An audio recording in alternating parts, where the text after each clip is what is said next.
Yeah, I mean, I think I communicate mostly with probably like NECA and player leadership more than anything, and I try to do the best I can, you know.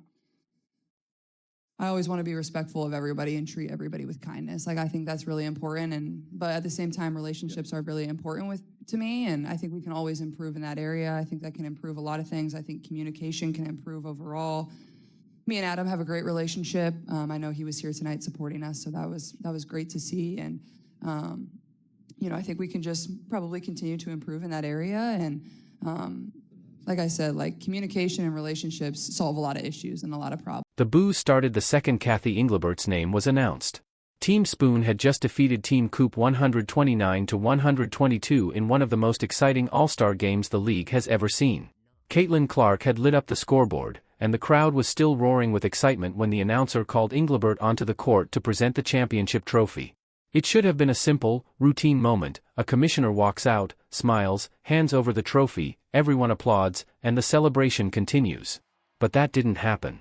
The instant her name echoed through the arena, thousands of fans erupted with loud boos before she even touched the trophy, turning what was supposed to be a celebration into a shocking and unforgettable scene. Kathy is probably done. She is probably done as commissioner. It says here, Kathy Engelbert helped the WNBA capitalize on growth, but now her relationship with players is holding it back. Obviously, they're talking a little bit about all this other stuff. And yeah, so a lot of insiders are saying this is Kathy Engelbert's last year. And it's so funny. People are like, oh yeah, she hasn't made any effort to prioritize a relationship with Caitlin Clark as one of like the negative things.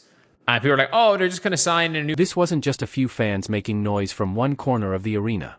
The boos were so loud and nonstop that the broadcasters had to raise their voices just to continue the broadcast. It was a scene that felt all too familiar, just like the loud boos Kathy Engelbert received at previous All-Star events during the league's pay and CBA disputes.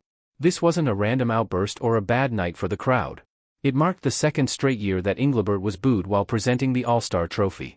When the same thing happens at the league's biggest event 2 years in a row, it's no longer a coincidence. It becomes a powerful message that fans want everyone to hear. Owners, executive team executives, like people are calling out Kathy Engelbert, man, saying she's just not fit for the job. It is getting crazy for her. Let's listen to what, I think her name is Courtney. Let's listen to what Courtney had to say right here. Engelbert has turned the WNBA into a mechanism for political discourse that goes off the rails instead of it being a sports engine.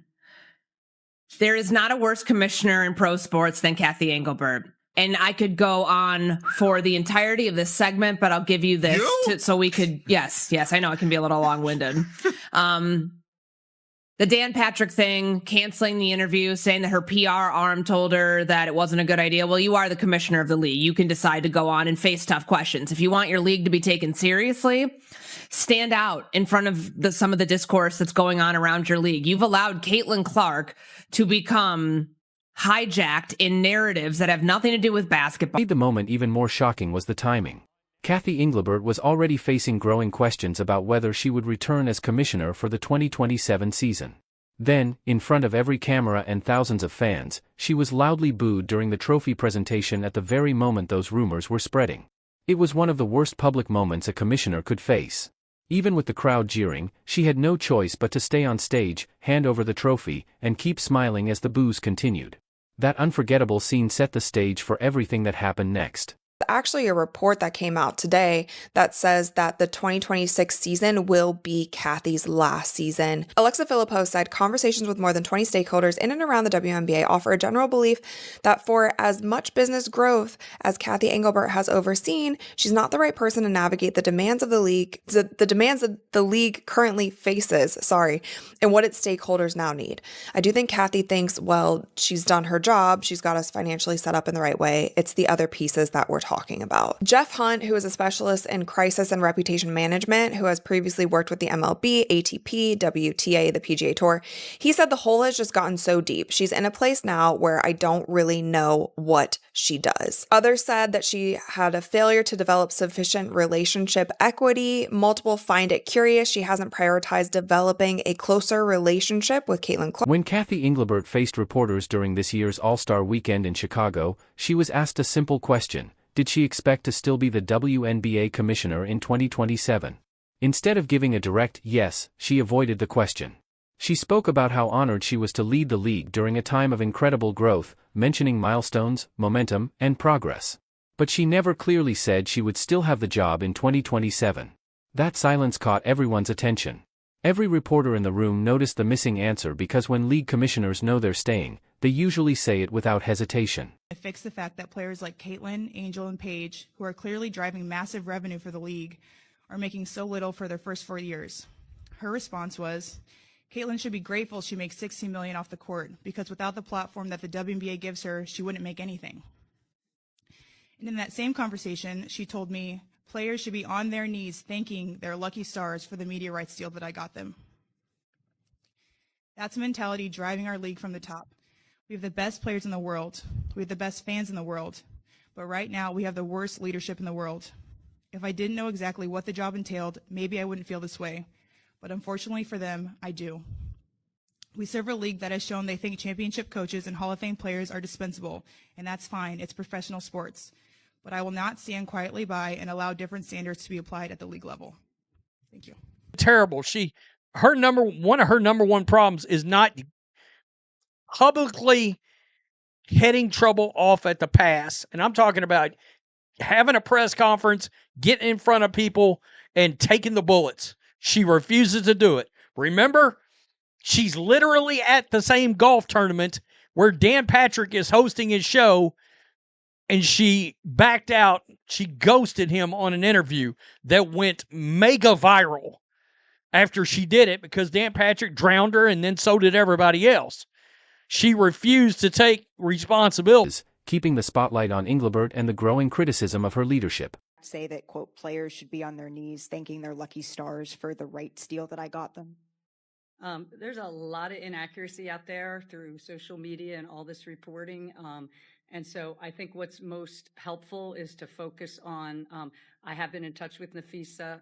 We've exchanged texts. We're talking next week. So I think obviously a lot of reporting, a lot of inaccuracy about what I said or what I didn't say. And I will tell you, I highly respect the players. There's a lot of emotion and passion going on right now because we're in collective bargaining. We're in the WNBA finals.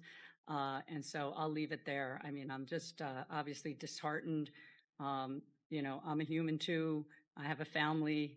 I have 2 kids who are devastated by these comments. And so all I'll say is just, you know, it's obviously been a tough week.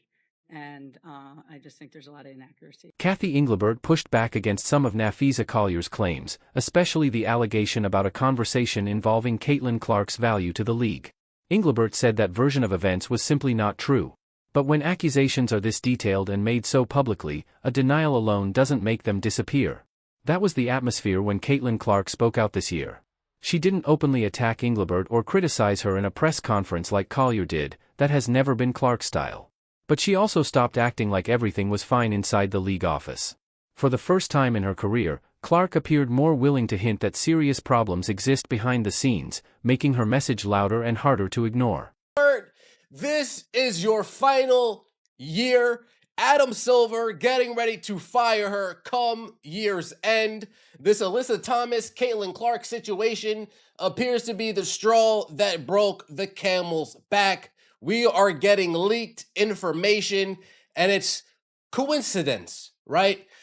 Kathy Engelbert not only makes the WNBA look bad by not showing up to the Dan Patrick interview, the WNBA being under the umbrella of the NBA, in turn, you're making the NBA look bad as well. You're making Adam Silver look bad as well. You're making it seem like Adam Silver doesn't know how to pick the correct leadership when it comes to who's leading the WNBA. The growing tension between Caitlin Clark and Kathy Engelbert became even more noticeable after the Alyssa Thomas incident. During a game, Thomas appeared to strike Clark in the throat with her fist, a play that quickly spread across social media and sparked intense debate.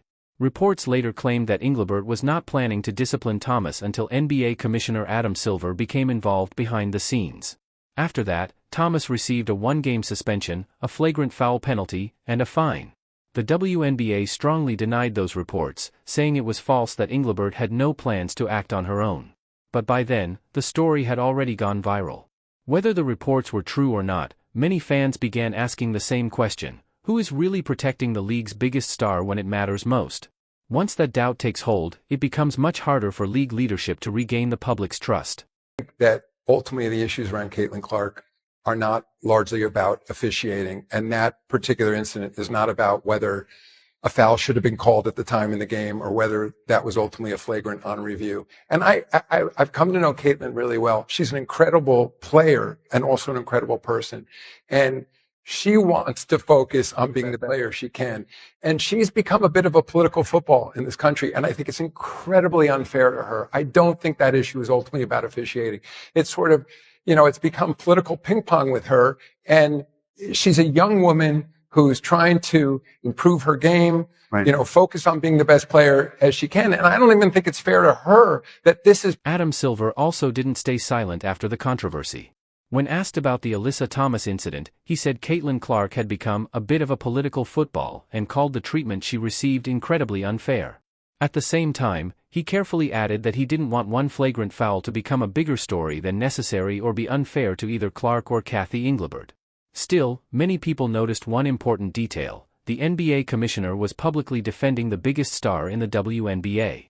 He didn't have to speak, but he chose to. Friend of the Sports Business Journal, Kathy Engelbert reportedly thought a suspension was too steep because a foul wasn't called live. But reportedly, Adam Silver saw clear evidence of a flagrant foul and urged Kathy Engelbert to act immediately. Now, the WNBA denies this account, but here's the part where the history matters in all of this. During Game 4 of the 2016 Finals, Draymond and LeBron James got tangled up on the floor. No flagrant foul was called live, but Adam Silver and the NBA reviewed it afterwards, assessing Draymond Green a flagrant foul 1, his 4th point, suspending him for Game 5 of the Finals. Now, look at Alyssa Thomas. No call was called live. No flagrant foul was called live. But then after the game, elevated to a flagrant foul penalty to a suspension as well as a $1,000 fine. Different league, different player, but striking similar process. But here's where things get even more interesting. According to this report, those closest to Kathy Engelbert believed that she was in an unenviable situation where she didn't want to show favoritism to Caitlin Clark and also didn't want to overlook the fact that players felt overshadowed by Caitlin Clark, which is where reportedly her hesitation came from. But Adam Silver reportedly also. Then there was Adam Silver's appearance during an Indiana Pacers broadcast, where he spent several minutes talking about Caitlin Clark's incredible impact on basketball. He highlighted soaring ticket sales, record-breaking jersey sales, and the growing global interest surrounding the Indiana Fever. One thing stood out, though: he didn't mention any other WNBA player by name. That clip quickly spread across social media because it sent a powerful message without saying it directly. Silver has never hidden how valuable Clark is to the sport. From a business standpoint, he has made it clear that she is one of the biggest driving forces behind basketball's growth, and he hasn't tried to downplay that for anyone. Everybody with kindness, I think that's really important, but at the same time, relationships are really important to me, and I think we can always improve in that area. I think that can improve a lot of things. I think communication can improve overall. Me and Adam have a great relationship. I know he was here tonight supporting us, so that was great to see, and I think we can just probably continue to improve in that area. And like I said, communication and relationships solve a lot of issues and a lot of problems. This month's story took an even bigger turn after Caitlin Clark led Team Spoon to a thrilling 129-122 victory over Paige Buchers and Team Coop in the 2026 All-Star Game, a matchup many fans are already calling one of the most exciting in WNBA history. During the post-game press conference, Clark was asked whether her relationship with league leadership had improved since the new CBA took effect. She responded by saying that better communication and stronger relationships can solve many problems and that there is still plenty of room for improvement across the league. WNBA has so much to be proud of, and I feel like, we're always so focused on the negative when we can be focused on the positive. And WNBA leadership has created a lot of positives for this league too, and that should be celebrated. And Kathy has also brought a lot to this league and helped us reach new milestones. But there's always room for improvement in everywhere of a business. And I think we can, just go back and reflect and find ways to get better. And but overall, I think relationships and communication. What Clark didn't say was just as important as what she did. She didn't attack Kathy Engelbert or blame her directly. In fact, she gave her credit, saying the league has a lot to be proud of and that Engelbert has helped the WNBA reach new milestones. But Clark also added one key line: there's always room for improvement. It was a careful and balanced response. Anyone who has watched Clark speak to the media knows it probably will be Kathy's last season, and we've talked about this in previous episodes, and we also talked about this during the whole CBA thing. It was a disaster. And Kathy has done a lot of incredible things for the WNBA and a lot of things that I personally have heard that have gone on behind the scenes that we actually don't see publicly. Like, she's done a lot to make sure that this league stays afloat. But again, it seems like it's more from the business side and not so much the relationships that she builds with players. And there have constantly been more and more players coming out and saying that they don't have a relationship with her and she's not doing great and things need to be better. And I do think that there has been just like so many fires across the WNBA that haven't been put out quickly enough. Like, the PR hasn't been great. The marketing hasn't been great. Like,